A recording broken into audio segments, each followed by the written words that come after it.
Узбекистаном. Ага. Ну там всю долину эту ферганскую я изъездил на машине, на транспортной я.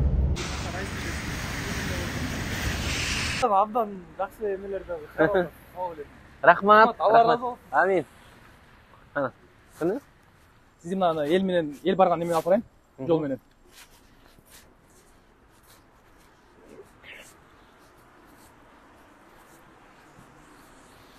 Азыр Сахарова маселеси кантип атат? Сахара маселеси биздин жарандардын көйгөйлүү маселенин бири. Бул боюнча азыр элчилик тарабынан да биздин өкмөт тарабынан да иштер жүрүп атат. Өткөн жумада эле жолугушуулар болду. Ошол Сахара боюнча клиниканын жетекчилиги мененчи. Жана эл көтөрүп аткан көйгөйлөрдүн баарын биз айттык. Ар бир арыз боюнча азыр тыгыз иш алып бараткан болдук. Азыр план түзүп атабыз.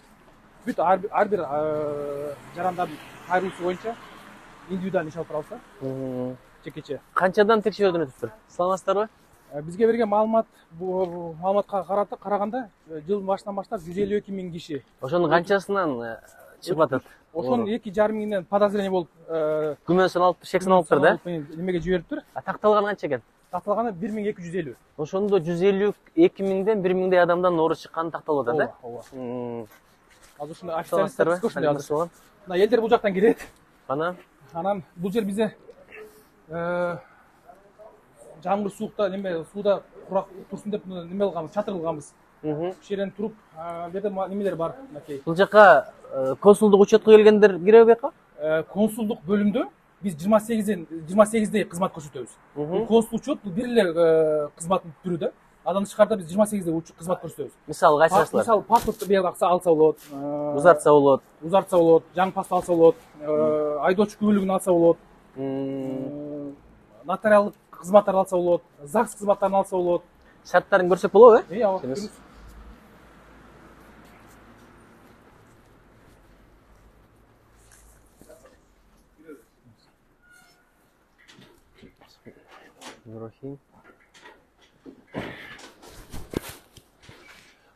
Кандай чыктырасызбы? Урматтуу, мурда айтчу эле, очередь деп, мына өзүңүз көрдүңүз мынакей. Эч кандай кезек күтүү деле жок азыр. Кезек жок, э? Мынагы жаңы. Assalomu alaykum.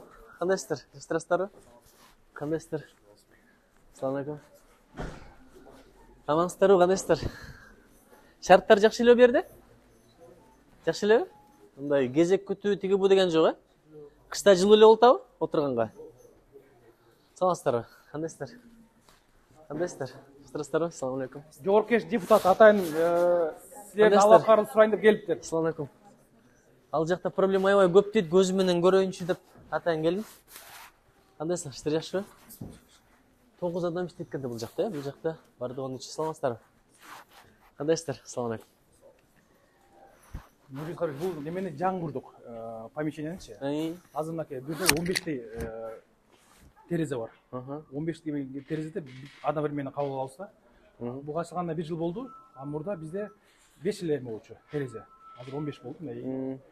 Анан ошого карата бизде консулдук кызматтардын немеси саны да көбөйдү. Азыр ноябрдын жыйынтыгы менен биз жылдын башынан баштап 122 000 консулдук кызмат көрсөттүк да элгечи. Бул жыл менен бир айда канча адамга тейлейсиңер? Биз күн сайын 500-600 кишини тейлейбиз. Мындай очередь болду. Ушул талон что экен да?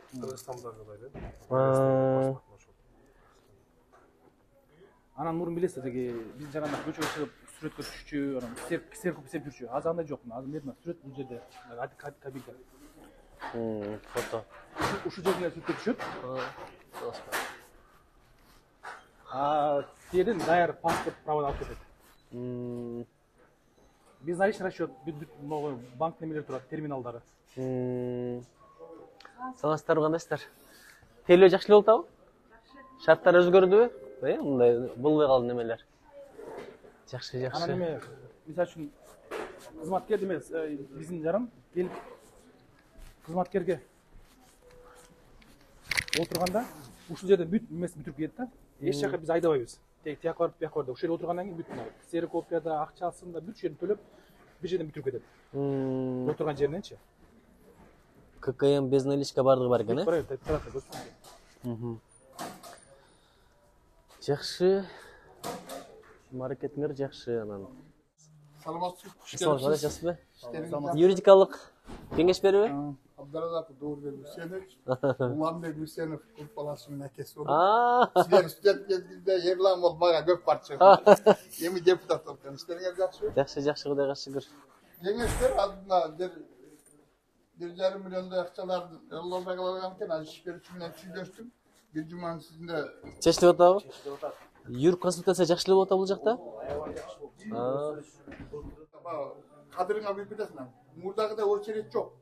Келгенди кабыл алабыз. Убагында мына жетекчилик турат. Бир азыр мен дежурствода турам. Ар бир СМСке жооп берип, мына болсо полиция участогына кармалды десе барып чыгарган. Кудай күч кубат берсин эми, ошого көз менен көрөлүчү деп келдик. Көргөн нерсени бир депутат айтты да. Келиңиз. Эне балдардын көп немеси да.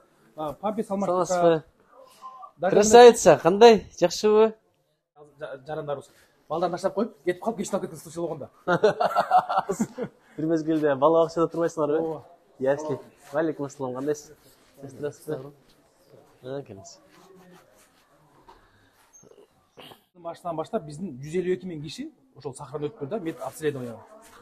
152 миң.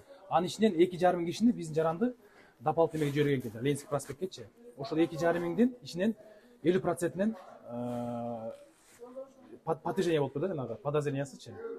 Анан биз азыр бул боюнча иш жүрүп атат. 152 миңден ошончо канча адам билесиң? 150.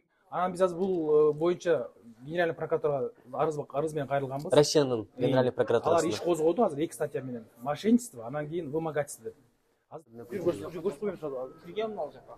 Ал жака келсем, мына неге кирип чыктыла дейт да. Кага? Местный работага барасың. По месту любой кылмыш болгон жер ошол. Фамилия болсо ошол жерде катталыш керек.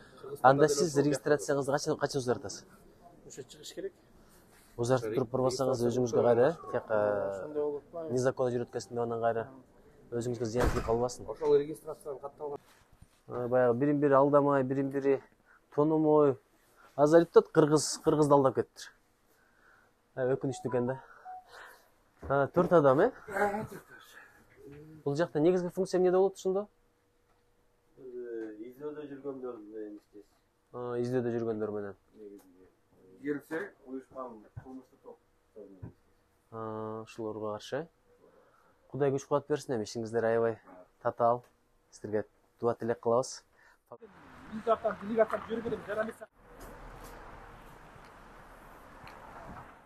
Жазылган, ар жагынан бери жагынан кирсе болот, жакта табличка бар, сырт жакта. Тынуу убактысы 12:30, 13:30. 12:30 келин. Функцияларыбыз. Ассалам алейкум. Кандайсыздар, жакшырсыздарбы? Саламатсыздарбы? Аслан. Биз азыр Екатеринбургда бир өкүлчүлүктүн бир өкүлү ошол жерде болот, Екатеринбург шаарында. Анан калгандары 8 адам бул жерде, 2 анысыга топ технический персонал ушулар бар. Биздин функцияларыбыз жанагы элге биринчиден жана маалыматты таратуу боюнча да ишти жүргүзүш керек. Кандай маалымат? Мисалы кандай өзгөрүүлөр болуп атат, закондордо, эрежелерде, ошо диаспоралар аркылуу тартип, ошолор боюнча маалыматтар берет. Анан кийин жанагы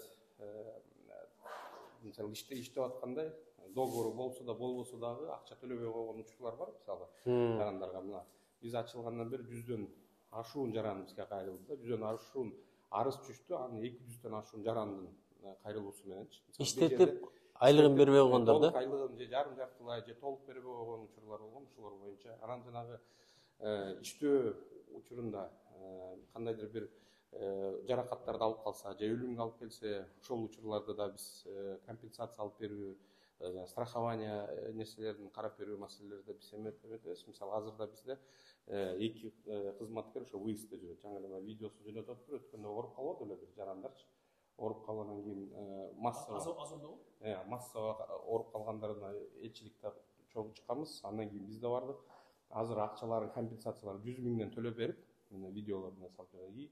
Билетин алып бериптир, азыр Жуковскийден барып салып келип атат да. Ошондой ушундай выезддерди анан кечкисин түнкүсүн мисалы жарандарды кармап кетип роудуларга камап коет, мисалы регистрациясы туура эмес же бир массалуу 2020-жылы апрель айында чыкты. Ага чейин эгер 50 000 сомдон болчу, любой жерде каза болсо 50 000 сомдон төлөп берчү да болду. Бул жанагы сөөктү Кыргызстанга жеткирүү. Бул Америкадан каза болобу башка жерде любой.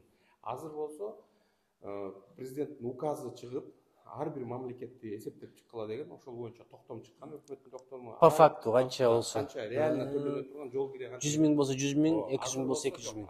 Ода тактап коелу. Мына мигранттар. Мисалы бүгүн юристтер мигранттар экен, туурабы? Мигранттардын арасынан алыптыр, айтат, ал жакта пикирибиз башка эле, келгенден кийин пикир өзгөрдү дейт. Иш татаал экенин көрдүк дейт. Анан мына кара тизме боюнча ишти биз жүргүзүш керек. Кара тизме бул посольство жүргүзө турган иш эмес экен да бул, бул жака. Биз алектен чыктык. Мисалы, караңчы, азыр ушу проблема болбош үчүн, биздин жарандардын көйгөйлөрү көп болбош үчүн эмне кылышыбыз керек?